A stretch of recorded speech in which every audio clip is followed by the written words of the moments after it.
Welcome to Small Business, Big Network, the podcast for small business owners who want big results from their networking. I'm Liz Drury, a freelance voiceover artist who knows that if you're not working, then networking could help. Clive Bonny is a strategic management partner, management mentor and coach.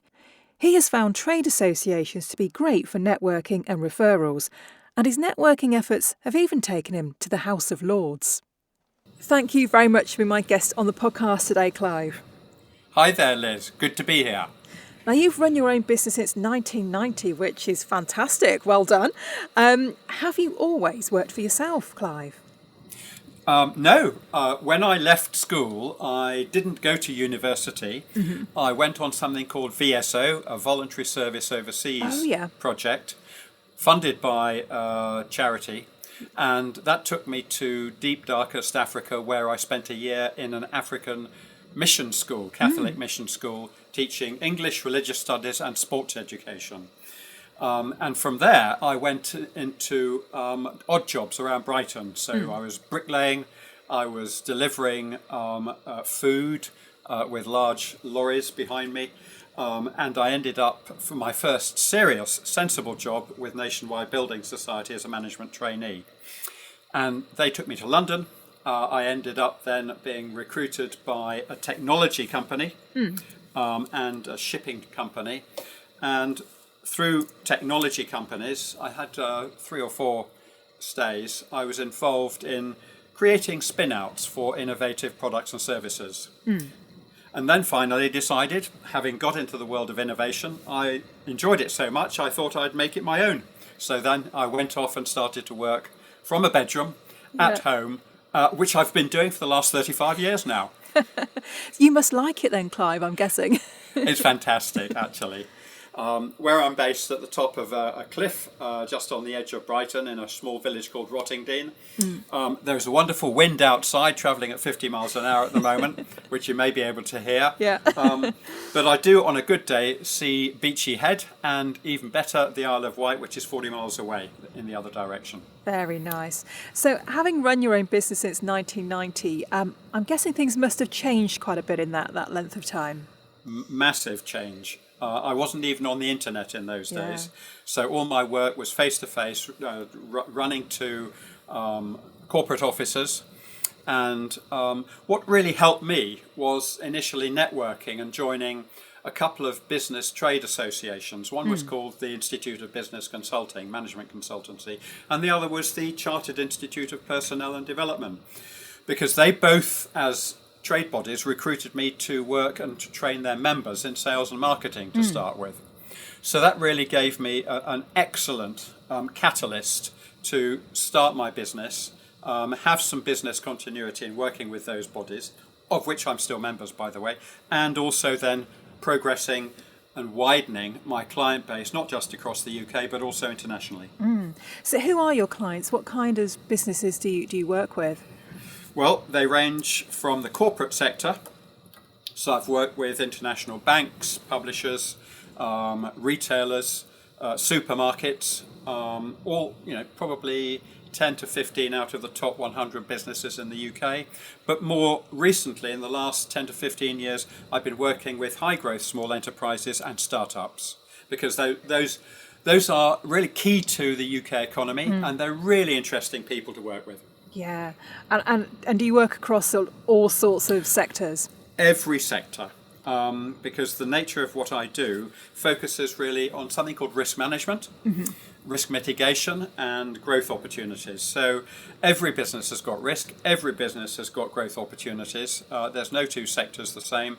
But luckily, because I'm a curious Clive, I take an interest in all sorts of different sectors, and that's held me in good stead in the last 35 years. Yeah.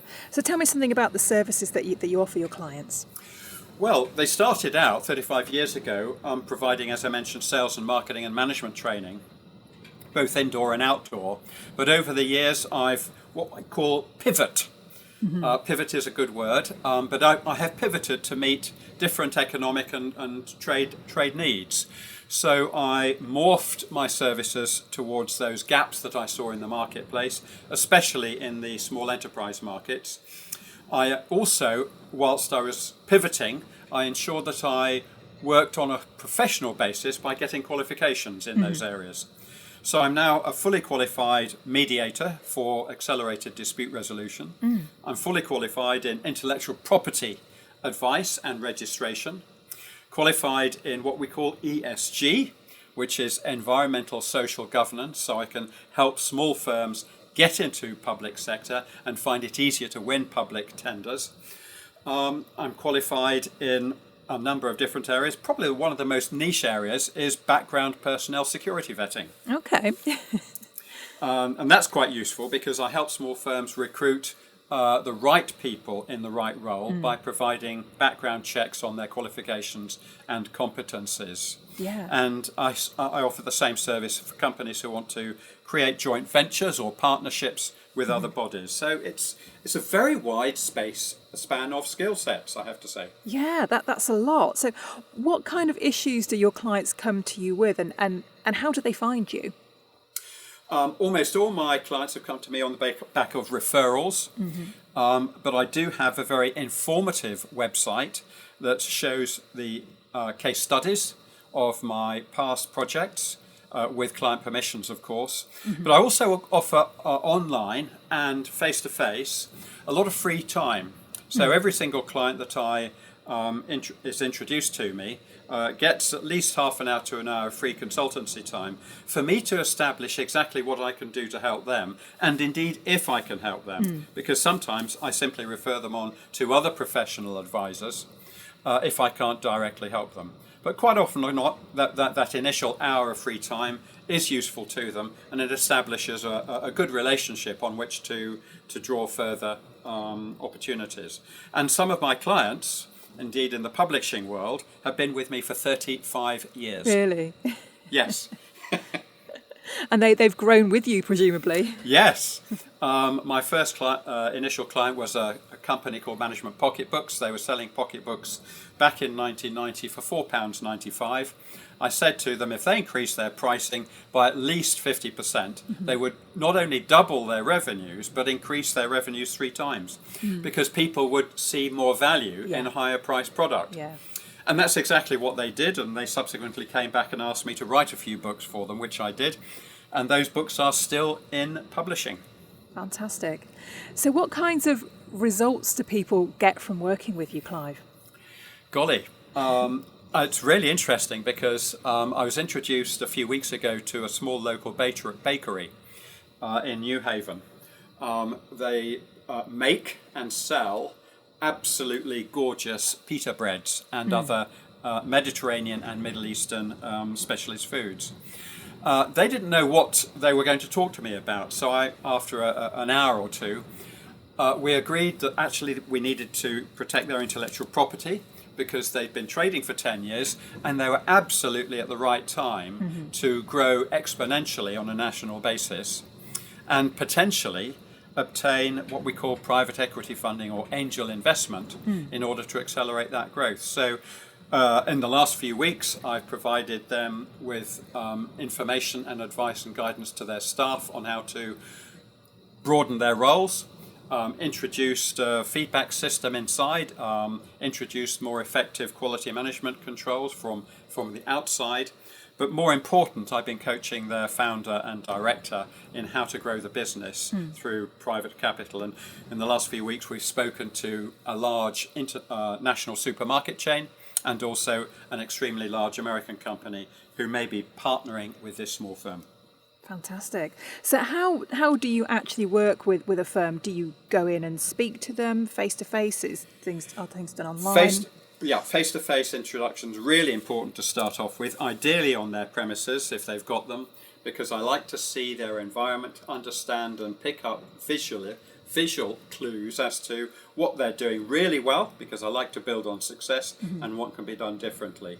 But equally, it's important for me to talk to the whole team, because everyone has a slightly different opinion, and actually getting those different opinions together, seeing what people are saying about the business and how other people can move the business forward is equally important. It's not just about working with the founders. Yeah.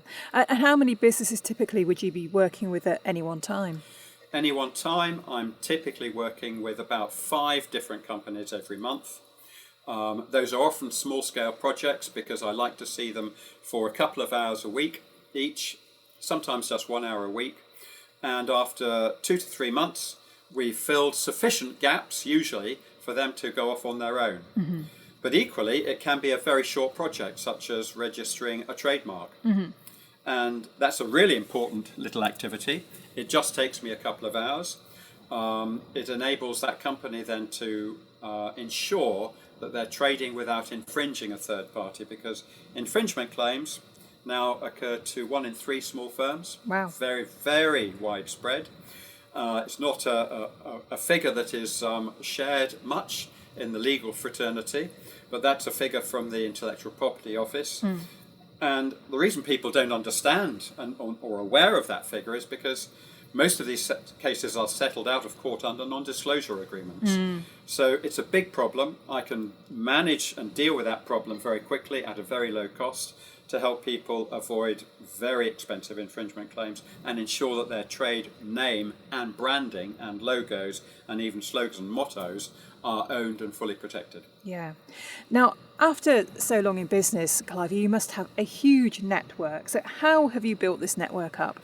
Wow. Well, when I started, as I mentioned, I worked with trade associations and professional mm-hmm. bodies who were great for referral purposes. But I found also that local business networks have been brilliant. I work with 3 local property group networks, for example, who run both breakfast events, lunch events, and evening events.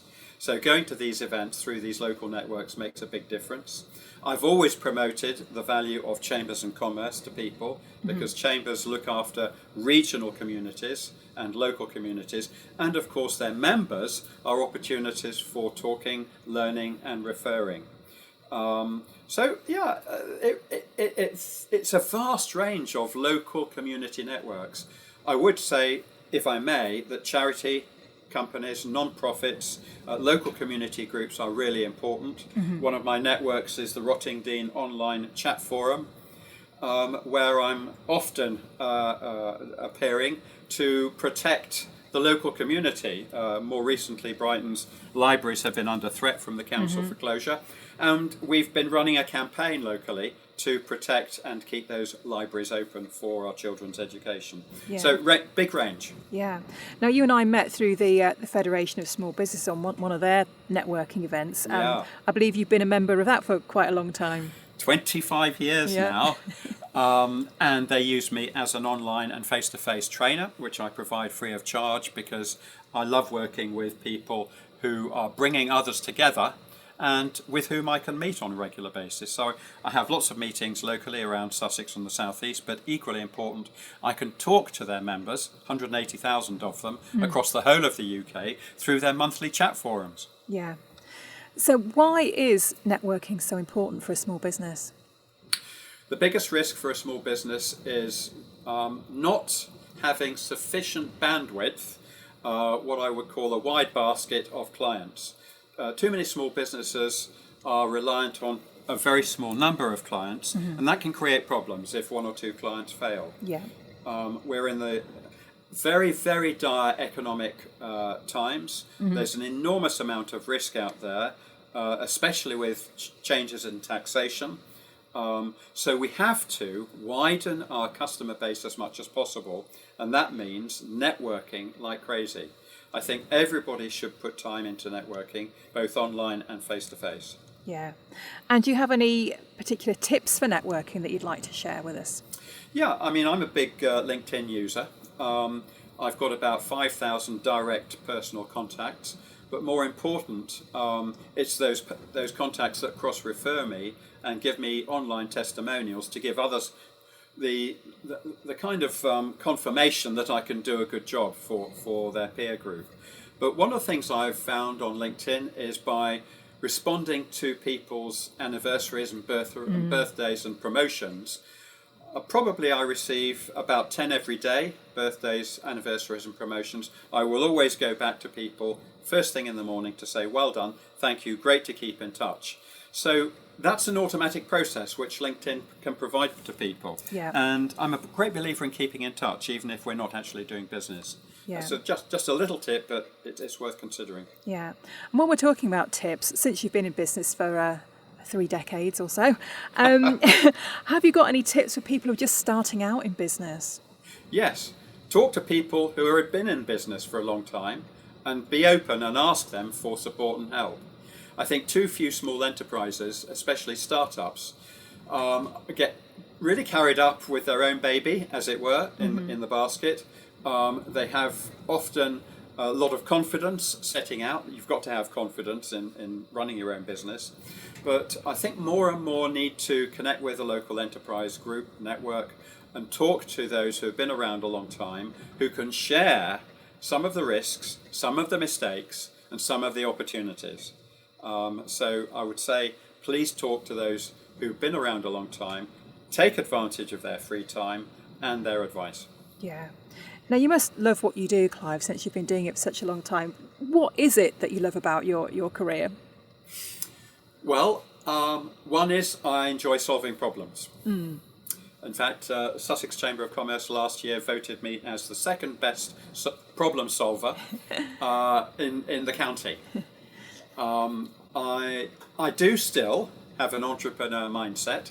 I should say olderpreneur, not entrepreneur, because 2 years ago, at the age of 70, I was voted Entrepreneur of the Year. Wow, well done.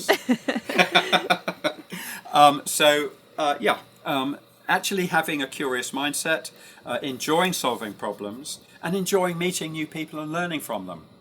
Because if you don't enjoy doing that, you're not going to progress, you're not going to pick things up, you're not going to pivot quickly enough. Yeah. Do you think you'll ever retire, Clive? No, absolutely no plans of retiring. It keeps me active. The sad fact is that many people who retire don't fully have a long life because they struggle to keep their energy levels going. I think there's a massive opportunity for those who are, I wouldn't say old or elderly, I would say more experienced. In the UK at the moment, we've got in the region of 750,000 over 50-year-olds who are unemployed, who can set up and run their own businesses, who can join local community and charity networks, who can offer a massive amount of mentoring to our younger generation.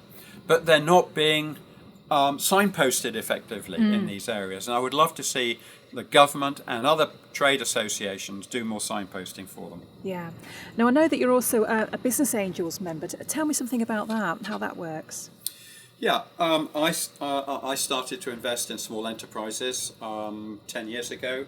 I'm a big believer in putting small amounts of money into small enterprises because if you've got 100 or 1,000 people doing that, then they're much more likely to survive and thrive. This was at the early stages of what we call crowdfunding, where Joe Public can have a punt. They can put in £100 or £1,000 into a small enterprise that's got their credentials online, what they're doing. And if you've got 100 people putting in £1,000, that's £100,000 of additional capital. And small firms need this, what we call a runway, to survive for the first few years and accelerate into good profitable growth, even internationally. So that's why I joined. I wanted to help small enterprises in a small way, not just by giving them advice, but by also giving them a little bit of money alongside many other people. Yeah. So what kind of networking do you do on a weekly basis, Clive? How many kind of events would you attend? Well, every week, as I've said, I've spent 5 minutes on LinkedIn saying congratulations to at least 10 people every single day. Outside of that, I'm a member of the local trade bodies, both sector-based and also widespread, like the Chamber.